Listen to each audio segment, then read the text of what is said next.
వెంకట్ అక్షయ్ గారు, శ్రీమతి బృహతి గారు, శ్రీ వినయ్ గారు, శ్రీమతి సుహానా గారు, mister Sujay and mister Divija కుటుంబ సభ్యుల్ని పలకరిస్తున్నటువంటి క్షణాన్ని మనం చూస్తున్నాము.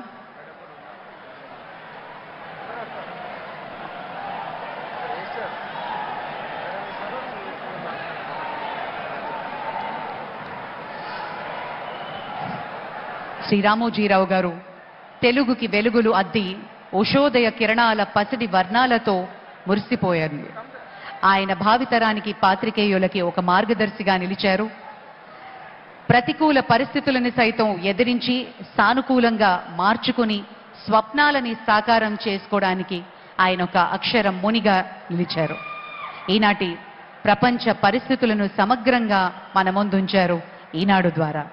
అపారమైనటువంటి సాహిత్య విలువలు కలిగిన చతుర, మహిళలందరి కోసం ప్రత్యేక వసుంధర. ఇలా ఆదివారం వస్తే ఈనాడు ఆదివారం అనుబంధం.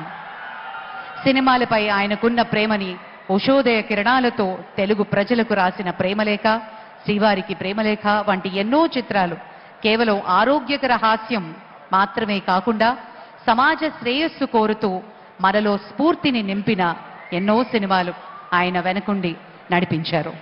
సంగీతం మీద ఆయనకున్న మక్కువ ఇప్పటికీ ఎంతో మంది గాయకులకు ఆరంగేట్రం అందించిన, సమగ్రంగా ఆయన అందించిన చేయూత ఒక ఆరోగ్యకరమైన సమాజానికి దోహదపడింది అని ఖచ్చితంగా ఈ సందర్భంగా చెప్పుకోవాలి.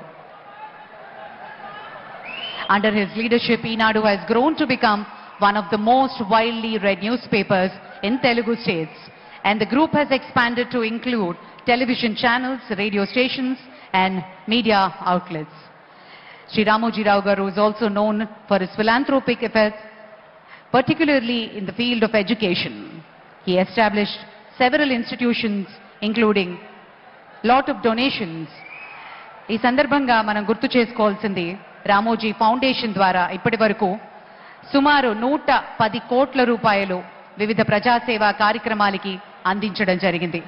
ఆంధ్రప్రదేశ్లో ఒక ఊరు, అలాగే తెలంగాణలో నాగులపల్లి గ్రామాలని దత్తత తీసుకుని ఆ గ్రామాలకు కావాల్సిన వసతుల్ని కూడా కల్పించారు. స్కాలర్షిప్స్ అందించడమే కాదు, విద్యార్థులకు స్కూల్స్, బిల్డింగ్స్, రోడ్స్, ఎలక్ట్రిఫికేషన్ వివిధ సదుపాయాలని కూడా ఏర్పాటు చేశారు రామోజీరావు గారి ఫౌండేషన్తో. శ్రీ రాజమౌళి గారికి ఉన్న అపారమైనటువంటి అనుబంధం ఈనాడు సంస్థతో, అలాగే రామోజీరావు గారితో. మరి అలాగే శ్రీ కీరవాణి గారు కూడా ఈ సందర్భంగా ఈ సంస్మరణ సభలో పాల్గొనడం విశేషం. వారికి కూడా ఆహ్వానం పలుకుతున్నాము.